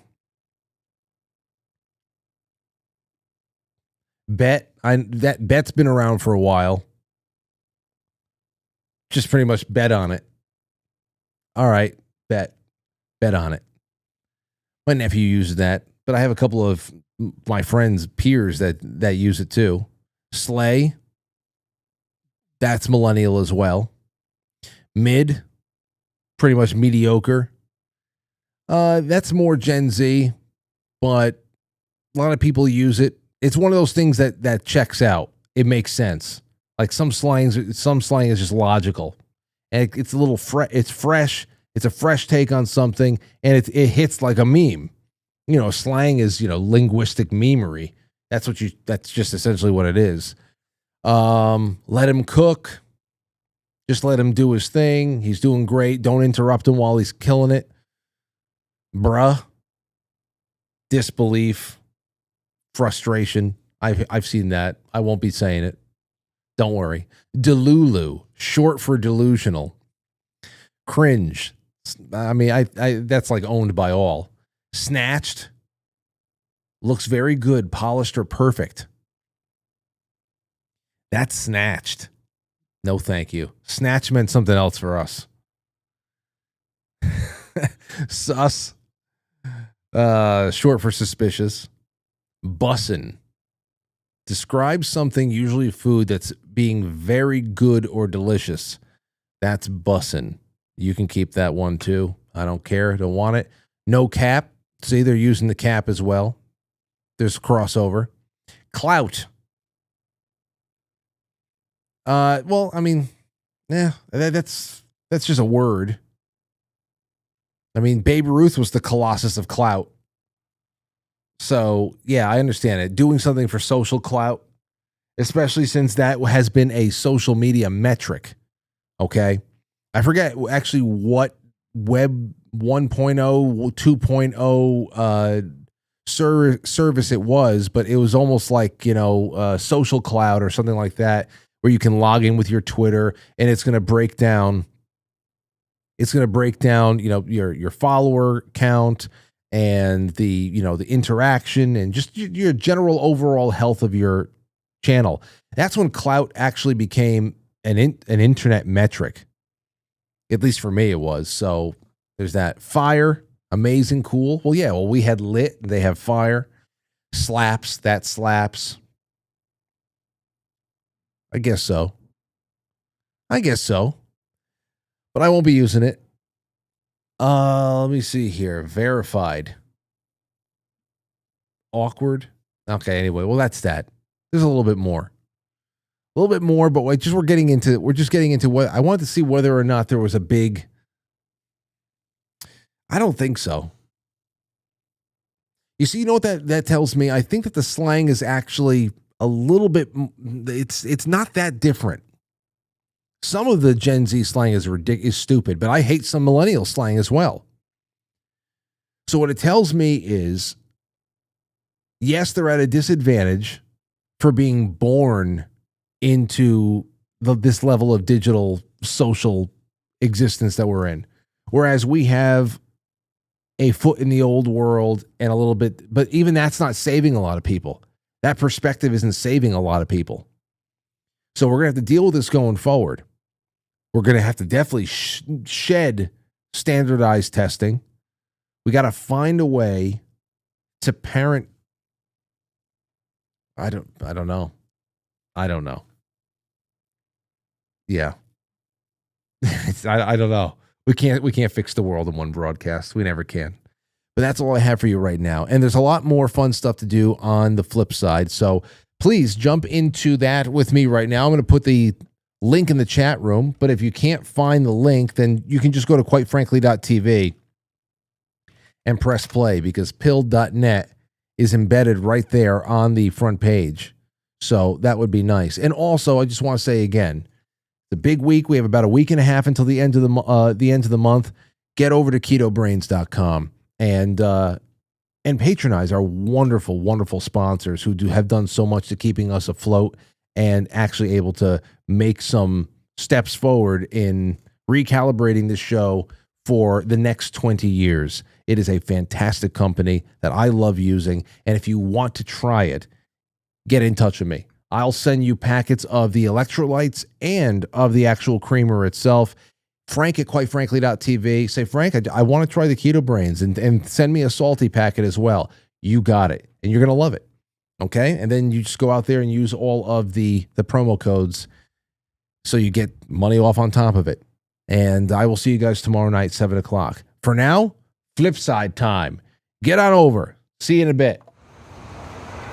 I'll catch you on the flip side.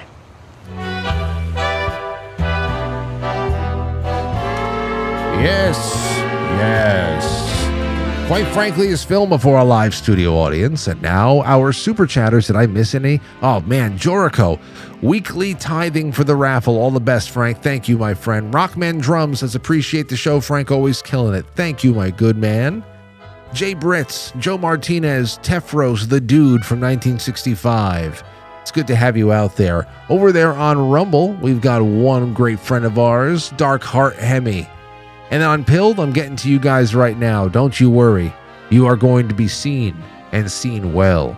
All right, that's it. Come and watch exclusives from the past on quitefrankly.tv.